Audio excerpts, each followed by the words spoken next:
And there's a number of questions being posed, and we're going to get some clarification this morning with our theme. We're looking at voter education. It's over to Eben. Yeah, thank you very much, Elvis. A very good morning to you. If you've just joined us here on Newsroom 9, just 5 days, South Africa will be going to the local government polls.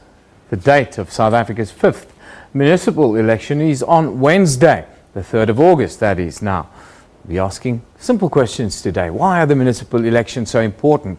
To tell us, well, we have the Deputy Chairperson of the Independent Electoral Commission here in South Africa, Mr. Tselane, and then Ilona Tip, who's the Operations Director at the Electoral Institute of Southern Africa. Very good morning to you. Thank you very much for joining us today. Thank you very much for having us. We have a lot of questions to go through, so I think this might be one of the longest interviews you guys are going to do. So I'm going to hang on to you, but let's start with you, Terry, and give us a quick idea. It's one of the questions that people ask on the frequently asked questions page. They say, why is the municipal elections important, and why should I vote? Because it is important for people to realize that when it comes to municipal elections, you are essentially electing people who will be responsible for your basic services at the local level. In other words, services such as water, electricity, and making sure that your streets are clean, etc., etc. Those are some of the most important and basic things about where a person lives. Ilona, people say things like, I never see my councillor, only see them during the month build-up to the municipal election. What recourse do people have, and how do you hold a councillor accountable? Well, I think it's probably easier to hold your councillor accountable than your member of parliament. And that's, because members of parliament are elected only through proportional representation, which a local government, you have a ward candidate plus PR. So, I think that the onus is also on the citizen to identify who is my councillor. And that information, is easily available. It's available on the Electoral Commission's website once the elections are held. You can, go to a political party's website to look for your councillor. There are very many different avenues. One is calling the councillor, telephonically, emailing. It's, if things are not working in your areas, putting citizens together, preparing a petition, taking it further. I think sometimes we sit back as citizens and say, nothing is happening, nobody's doing anything for me, rather than what can I do about it. So there is recourse. I mean, there are often frustrations when you try and solve a problem or get it solved, but you can contact and find your councillor and just hound your councillor until something is done. Good citizenry demands that. Terry, what are the duties of a local councillor? A local councillor's responsibility is essentially to ensure that basic services are provided for at the local level. As I've indicated, for each and every person, there are those basic services that we require, such as having to make sure that we've got roads in our areas, that our streets are clean, that our homes are provided for with water, the sewage system is working properly, and that we've got electricity in our homes. So those are some of the basic services that are provided for by the local councillors. But the local councillors are also responsible for generally the development of the local areas where people live. Absolutely. Now, we of course, we get lots of questions on our digital platforms and so forth, and some people say, well, they hear that the general elections are much more important than the municipal elections. Give us your thoughts on that, and is there any truth in that even? Yeah. Look, for my part, I feel that the local elections are always far more important, but local elections tend to be the stepchild of elections, partly because Parliament is more in the profile. It's a place, and it's covered more in the media. People know it, your Member of Parliament. I think the status of a Member of Parliament has generally been regarded as certainly that higher than a local councillor. I think the work of a local councillor is a lot harder. As Terry has just mentioned, they are answerable to citizens in a very real way. I think it's often a thankless job because it's very, there are a lot of demands and justifiable demands, but many of the demands, also hinge on other factors, the budget, etc., etc. So yes, I think general elections are often regarded as more important only because they're more high profile. But I think local government is far more important. And I think these elections have evoked quite a lot of response, some of it negative, but the fact is people are now talking about local government, which they didn't before. Terry, from the IEC's point of view, what do you see will be different between what we're doing next week with what we did in 2014? 2014 was the elections for national and provincial governments. So essentially what happens is that on the day of the elections, you have 10 ballot papers, one representing the national results and the remaining 9 being for each province. Those ballot papers differ depending on the political parties that are contesting the elections at that level. Now, when it comes to local government election, it's a completely different element altogether. You've got 4,649 different ballot papers. So each award is different from the other because it's dependent on who is actually contesting that particular award. So local government elections happen to be more complex than national and provincial elections from the logistical point of view. But as I indicated, the most important thing is that next week people will be electing people who will be representing their interests at the local level.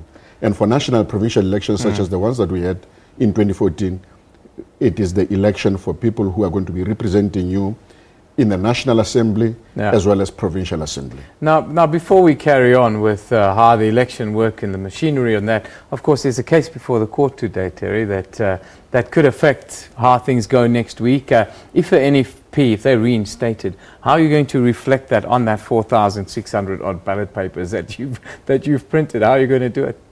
Well, I'm reluctant to prejudge and then make a determination before the court pronounces on this particular issue. But from our side, we will abide by the court's judgment, and whatever the court says, we will do. So is there going to be a sticker like in 1994? We will look at all different options. From our side as an organization, obviously we've got to look at various permutations, and we are ready for any eventuality. That's very diplomatic on your part, Terry. Thank you very much. Thank you very much for not letting the cat out of the bag. Of course, this court case will bring you the outcome. We'll bring you the outcome a little bit later today, and then maybe before Terry leaves today, we can get him to respond to that. Anyhow, Ilona, just talk about the Electoral Code of Conduct. What are the rules that govern this? Okay. The Electoral Code of Conduct pertains to political parties, and it's part of the regulations of the Electoral Commission. And what it does essentially is to provide a framework for political parties, candidates that are contesting election in which to behave. So it requires parties to, affirm and agree to the fact that they would not propagate violence. Not threaten or intimidate other political parties, supporters, voters, etc. So the political party, in fact, they've had public meetings where political parties have publicly committed themselves to this. Now, of course, we've seen violations of the political party. We've had cases of posters being pulled down. We've had, unfortunately, very sadly, in fact, lives being lost. And frequently political parties, will say that it's not their directive, it's coming from supporters that are not, acting under their instruction. But it has a framework. It is a code that commits parties to peaceful contestation and to adhere to it. And of course, if there are breaches of the code, there are a range of punishments, including 10 years imprisonment, 20,000 Rand fine, depending on the nature of the code. Terry, I need to talk to you about free and fair elections, because this is something that people often like to throw forward when there are disputes, or how are we going to, let me backtrack and say, what are the mechanisms that we have in place to ensure free and fair elections? I don't think people realize how free and fair our election process is, because we have party agents that are involved in the counting. We have observers and all these kinds of things. Talk that machinery to us, especially when we talk about the counting processes that we go through. Okay. Let me firstly start by saying the quality and character of the elections is determined by 4 factors. The first one is the quality of the voters' roll. Is the most important tool in ensuring that you've got free and fair elections. The second one is the quality of our electoral staff. And the third one is the quality of logistics, making sure that the kind of the materials you have, you've got the right quantity, right places, right time, rather on time. Yeah. And the fourth one is the political environment. And within that political environment, obviously, there are quite a number of players who are supposed to be assisting in terms of the creation of environment conducive to free and fair elections. But having said that, there are quite a number of other mechanisms that we put in place in ensuring that the elections are free and fair. One of them, as we've indicated, is that at the voting station, we have the party agents who are there to observe the processes, and then they've got the responsibility, if they are not happy or aggrieved by any of the decisions of any of our officers, they can raise those issues at that level. But apart from that, we've got observers also who are there to make sure that the integrity of the elections is safeguarded. Yeah. After you have done that, remember, we don't move the ballot papers from a station until we know the outcome of that election. So the voting station is turned into a counting station. Yeah.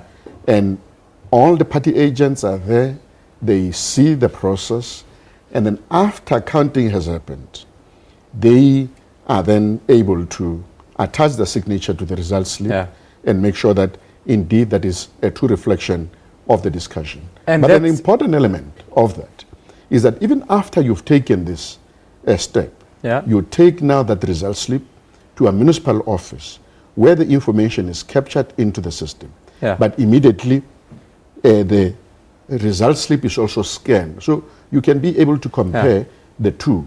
But we have, in addition to that, employed what we call the auditors. Deloitte, this time around, is the one that is going to be doing auditing of our results system. And then they will be able to, we will not announce the results until such time they've actually gone through that particular process. And I'll talk about the objection processes later on as another mechanism that we have in ensuring. Great, we'll talk about that. Before we go to a break and look what we do, I just want to talk quickly, Ilona, about the role of the media and tell us about the role of the media and what are the do's and don'ts and the things that we often should, should be on the lookout for but don't adhere to. Well, I think first and foremost, the media need to be informed. In my experience, we've observed elections in several countries across the continent, is the media often doesn't know the regulations, they don't know the rules, they don't know the laws. So they often attribute to the Electoral Commission a role that is not theirs and are very critical of them for not performing it. So I think the first thing is that the media needs to, be aware of the regulations, actually familiarize themselves with the content, and then report accordingly, and accurately. But their job, they too, in a way, contribute to the freeness and fairness of an election, because they are the eyes and ears of the public. So they need to, of course, keep the public informed.